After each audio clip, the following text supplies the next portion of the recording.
Okay, I'm essentially doing this in the dark, but this is spurred on by a YouTube comment under Jedi Warlocks, a great theorist of World of Warcraft lore and explorer of possible conspiracy theorists, but from the outlandish to putting puzzles together, perhaps left by Blizzard developers. Incredibly interesting channel.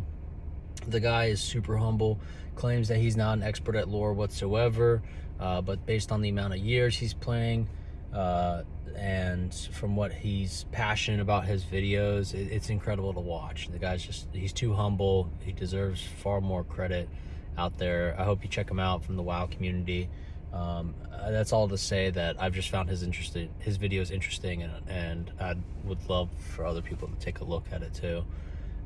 For as much joy as it's brought me. But I saw a comment that said, I played Draenei. So he's talking about the Exodar and the Draenei and kind of connecting some lore together as he does in his videos. And one of the YouTube comments says, I played Draenei race a few times and I had no idea this was the background to the Exodar crash. This is the problem with Blizzard. The fact that you have to learn more lore about World of Warcraft and everything pertaining to Azeroth and the universe of WoW through YouTubers is just fucking mind-boggling to me.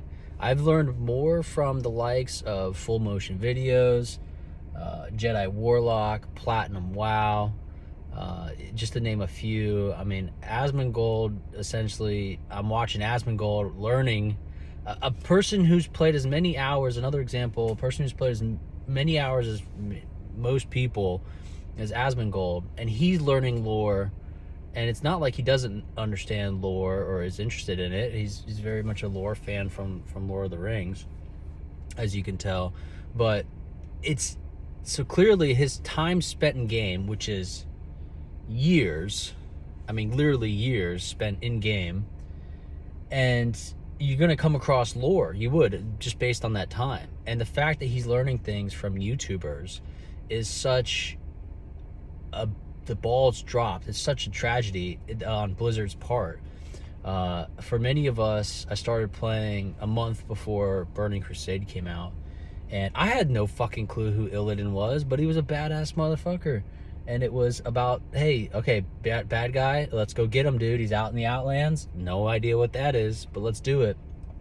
And Arthas, when Wrath of the Lich King came out, I didn't play Warcraft 3. I just saw at that point a few YouTube videos and learned, okay, and I think I have an idea of this character, but clearly here's another bad guy. And luckily, they actually introduced the Caverns of Time, during the Burning Crusade and Wrath of the Lich King, that actually showed us that. I had no idea who Medivh was. I understood none of that. It's the fact that, and that's, for me, I played relatively far less than most people, but I've been playing on and off since 2006, and which is fucking nuts because it's coming up on 20 years. And there's just such a gap in understanding lore that I think Asmongold said it best. The lore should be all contained within the video game itself. I don't understand, and there's a few other YouTubers, and I'm sorry I'm forgetting your names at the moment, that are complaining the same exact thing, who are very passionate about World of Warcraft. I should have written a list of all these people down, but it's just utterly ridiculous. You have to go through comic books, YouTube videos. You have to go through cutscenes. You have to basically go through game manuals. You have to go through word of mouth and the lore within game, which some of those aspects I'm not complaining about at all, and I find a lot of that fun and enjoyable and engaging, and it should be there as extra content or supplemental content or just an additional medium, so to speak. I love all that. Love like reading the books and love those comics and love the YouTube videos. And I do think it should be spread out and diversified. in the sense that you can get it through other mediums, like I said. But the fact that it's not all in one place, especially in the game, leaves the player the lacking of why I'm doing this. And eventually, if you play enough hours in World of Warcraft, you're like, I don't understand what the fuck's going on in this world. Which, to be fair, is fucking cool in its own right, because you kind of feel so small in the world. You feel like most humans do in the real world, where you're like, I don't really understand what's going on in the world. Don't understand what's going on all the time. Don't understand the history of all these places. And that makes you feel like when you go into a new zone, or when you interact with other humanoids or NPCs or actual real players, that you're engaging with foreigners and you're making genuine friends, and you're exploring, and you're creating an actual, carving out an actual journey. And that's part of that, not just the world building, but the world exploring and the RPG element, which is originally of the MMORPG from World of Warcraft. That was what was so cool. So I see the pros and cons of both. The pros being, it makes it feel like it's an actual huge open world. You're not supposed to necessarily be the main character. I love that. I hated the direction that they went with on being the champion. I agree with Asmongold there. Like, I don't want to be the champion. I just want to be this explorer who I can like RPG in my head and then RPG outside with between the NPCs and then the other players. I find that element just awesome. It just makes the world feel so much bigger. And when you become champion, you're basically in the center of the spotlight, and it's shrunk the narrative to the tunnel vision through your lens of your own character. And I think that kind of, and then that, therefore the world becomes your own sandbox, but not in the ways that it was before of such an open world, if that makes sense. And I think at some point the lore should still be in there. Like, you'd have to go in the catacombs or the libraries, like of Karazhan or an Iron Forge or something of that matter, Stormwind, whatever the case is, Darnassus. Maybe it's spread out amongst all the cities, maybe like it's within the lore books, and it would be something like you had collected the books and then they're in an easy location, all compiled in a library, so you find it around the world. So that could be an element, like an RPG element, so to speak. And I love the cutscenes of the more modern retail WoW, but yeah, just the introductions from each expansion, they give the general overview of like what's to be expected, but you have no idea the background of Garrosh Hellscream or Thrall or Varian Wrynn, or you really don't even know things like Lady what's her name, Prestor, that, you know, being Onyxia, and like why the hell is she even Onyxia in hiding. You really didn't even find out the Defias members was one of the starting zones. And it's interesting in hindsight to know that lore, and it's fun in that element to now understand what you're playing for. So like I said, you don't necessarily have to have the lore up front, but it should still be there in the game. And at some point you need to understand the lore. I don't know, that's just, it's mind-boggling to me. It's mind-boggling to me that I'm learning more after 20 years of World of Warcraft. I'm learning more through a YouTuber, someone like Platinum WoW or Jedi Warlock or Full Motion Videos or Asmongold and his viewings, Nixium, I believe, maybe people like Veruki talking, and many others that I'm sorry I'm blanking on right now. But so there's that one element, going back to it, there's that one element within the game that you could incorporate the lore like that. I really liked how both Legion and Warlords of Draenor included, particularly Warlords of Draenor included so many questing zones that included the lore of that questing zone through the cutscenes. I thought that was cool. I don't think it's completely necessary. Maybe something to go back and be like an add-on, or like when you get a book, it's a toggle if you want it, so it doesn't interrupt that world if you choose to kind of stop that or participate in that type of story learning. so it doesn't feel like it's too boxed in, because I would feel like if they did that for every mission, or if they did that for every zone, it would feel too boxy in a linear gameplay.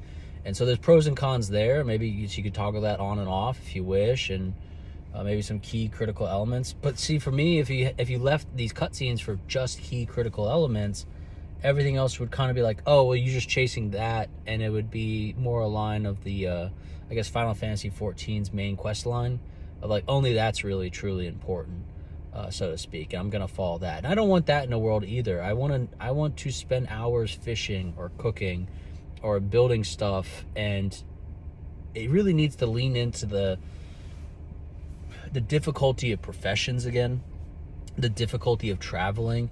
While flying's awesome, it's remove that incentive or that world travel, where maybe flying mounts should have been a thing on a fatigue system, and you have to let it recharge.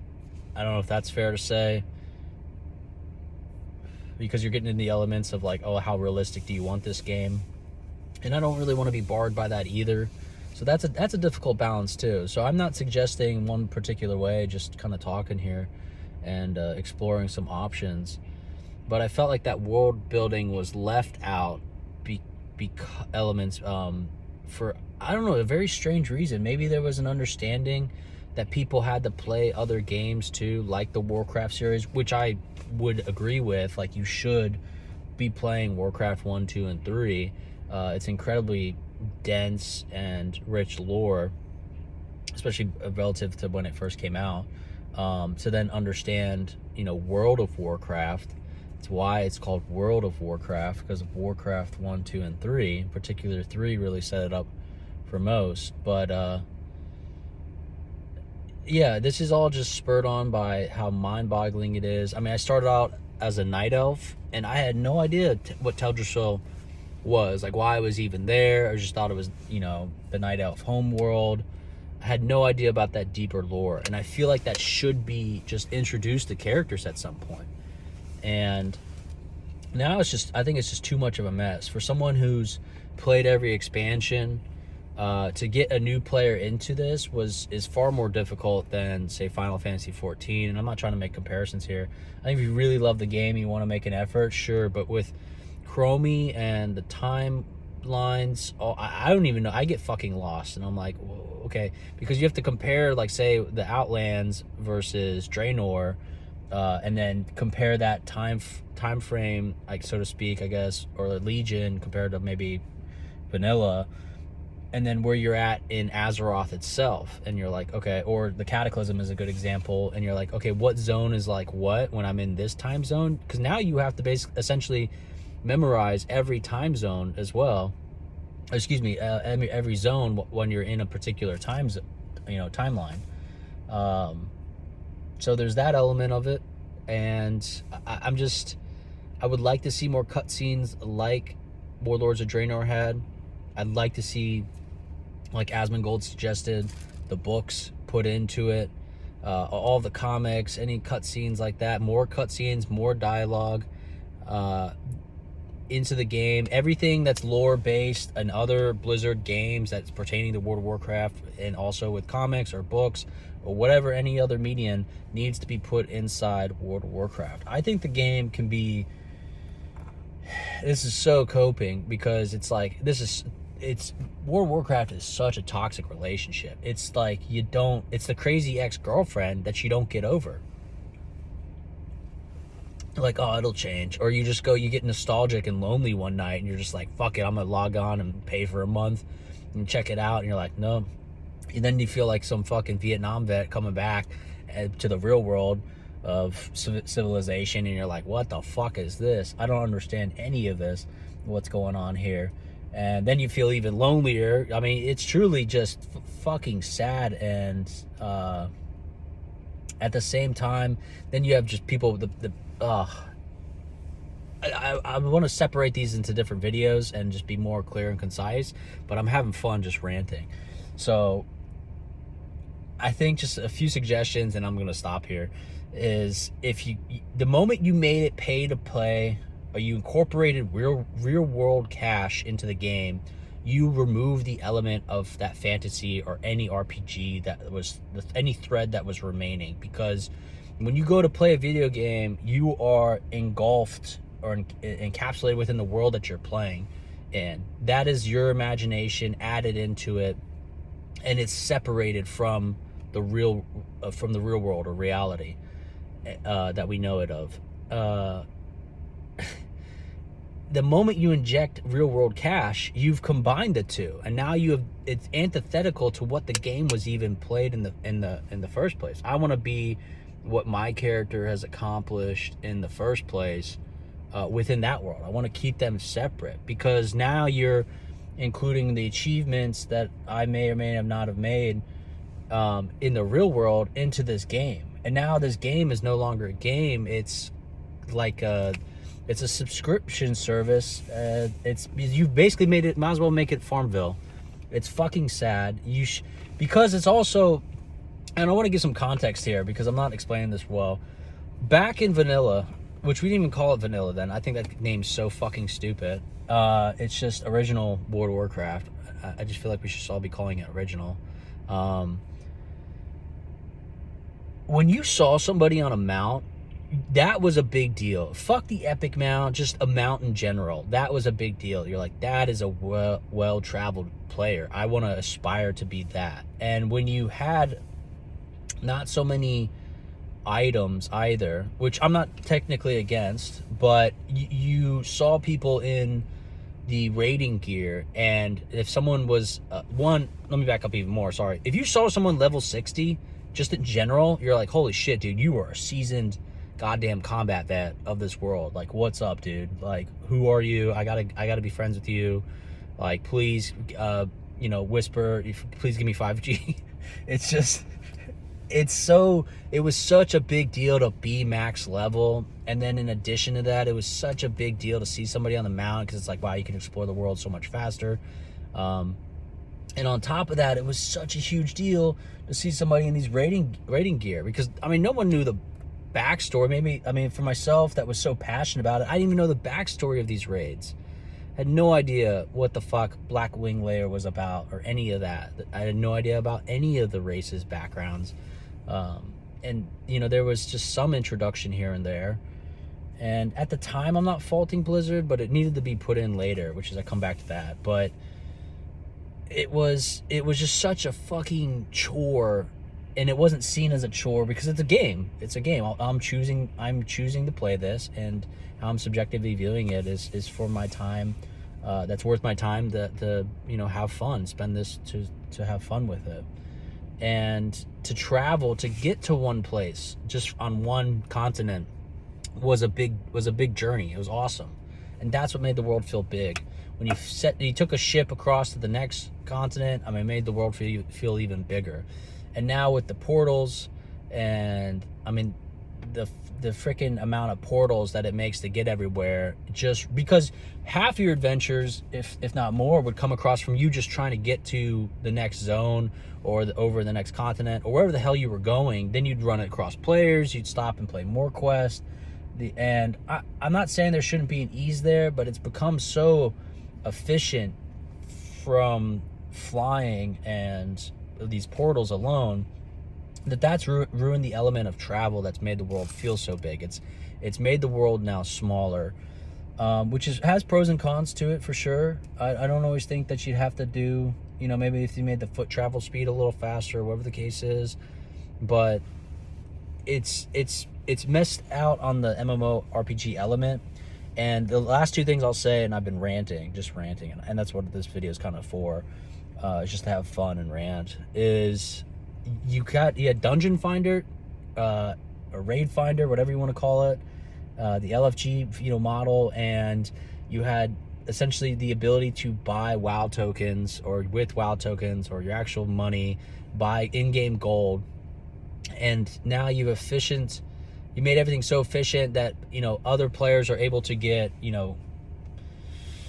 just this gear where it's become such a,